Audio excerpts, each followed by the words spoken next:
Ilan sa Tagalog po ang inyong opening remarks. Hayaan po niyo ko na mag-English naman. Sapagkat mayroong isang abogado dito, ininsulto ang isang member ng Quadcom na hindi raw marunong mag-English. Gusto ko pong sabihin sa abogadong yan na ako po ay marunong mag-English. Baka mas marunong pa ako sa kanya mag-English. Ito po ang opening remarks ko. Sa ating Senior Deputy Speaker, sa ating Deputy Speaker, sa aking mga co-chairs, ladies and gentlemen, colleagues, at mga kababayan, today marks a significant development in our ongoing inquiry. Gusto ko yung abogado natin na nang insulto dito sa isang member natin dito, makinig na mabuti at i-correct niya ang English ko kung kinakailangan. For the first time, former President Rodrigo Duterte will appear before this committee to answer questions posed by his members. I would like to begin by thanking him for his presence. Thank you, Mr. President, for coming here. Rest assured po that Congress recognizes your role as our former president, and we will extend to you the respect that the position deserves. Maraming salamat po. Respect.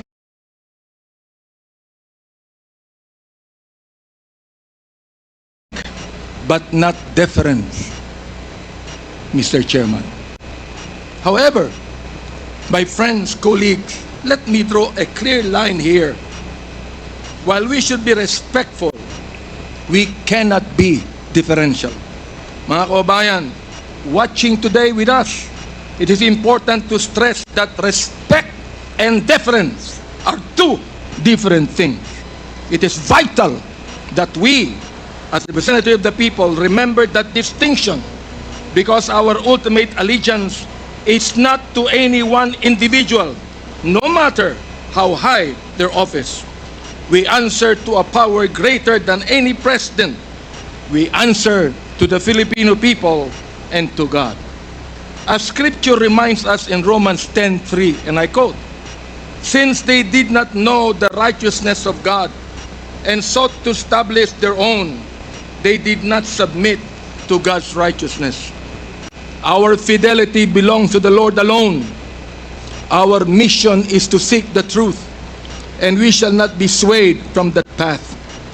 As we have said time and time again, we have organized this inquiry with a solemn purpose to recommend avenues for justice to be served, seek accountability, and uncover the truth as we adhere to the rules of inquiry in aid of legislation.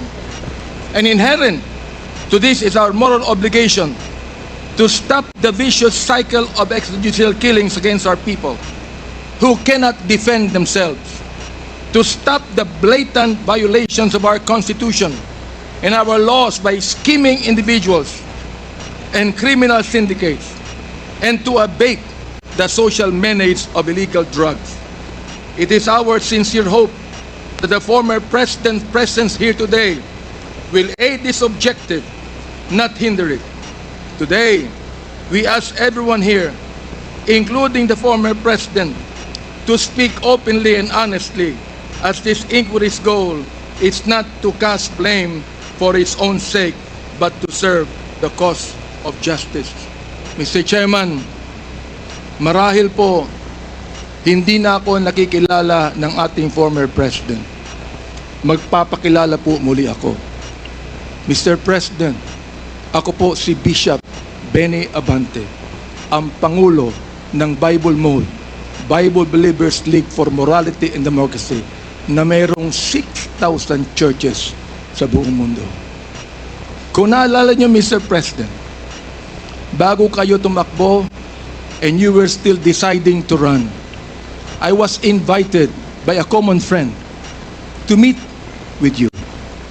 And we did at the Fairmont Hotel in Makati. I hope that you would remember that. With me are two pastors, and we prayed together. I prayed for you, asking the Lord to give you the right decision to run for the presidency. I do not know you from Adam, Mr. President. But I believe in your cause. I believe in your plan.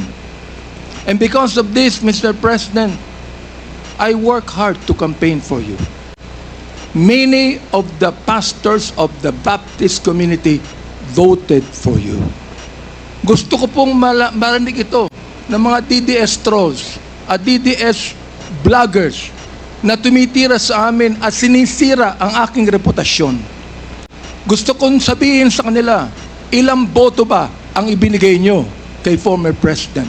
Ako po, Mr. President, libo-libong boto ang binigay namin sa inyo.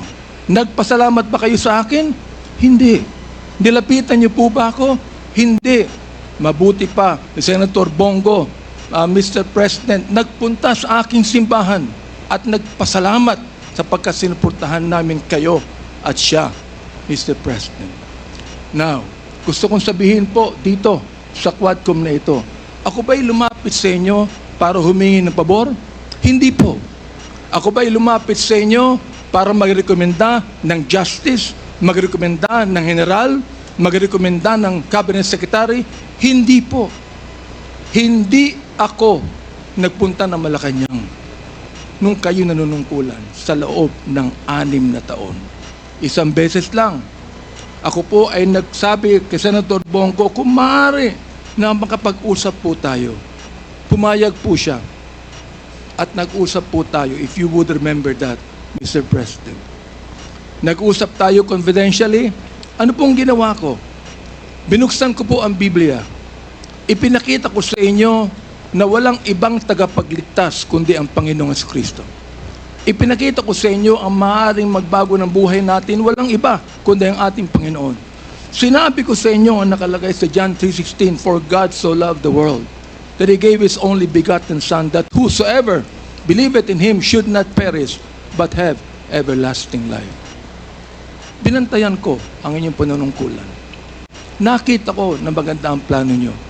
Nakita ko po, Mr. Chair, na ayaw ng Pangulo na itong bansang Pilipinas mahulog sa kamay ng mga drug lords at drug traffickers. Maraming salamat po sa inyo. Nagsimula kayo ng war on drugs. Kami mga kapastoran, believe po sa inyo, sa inyong ginawa.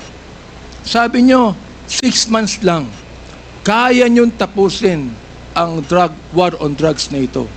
Inabot po kayo ng 6 na taon.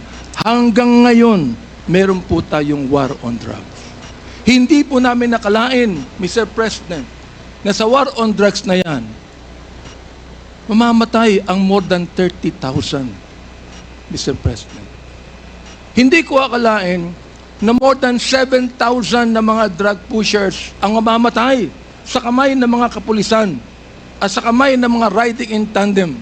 At sinabi po ng ating ibang kapulisan, at gusto kong sabihin, hindi po lahat ng kapulisan, sapagkat ang karamihan po ng ating kapulisan, mga mabuting tao, at nais protektahan ang bansang ito. Pero, ang ilang mga pulis pumatay po. At dito nag-testify ang ilan na merong reward system na inyong itinanggi nung kayo ay nag-testify under oath doon sa Senado.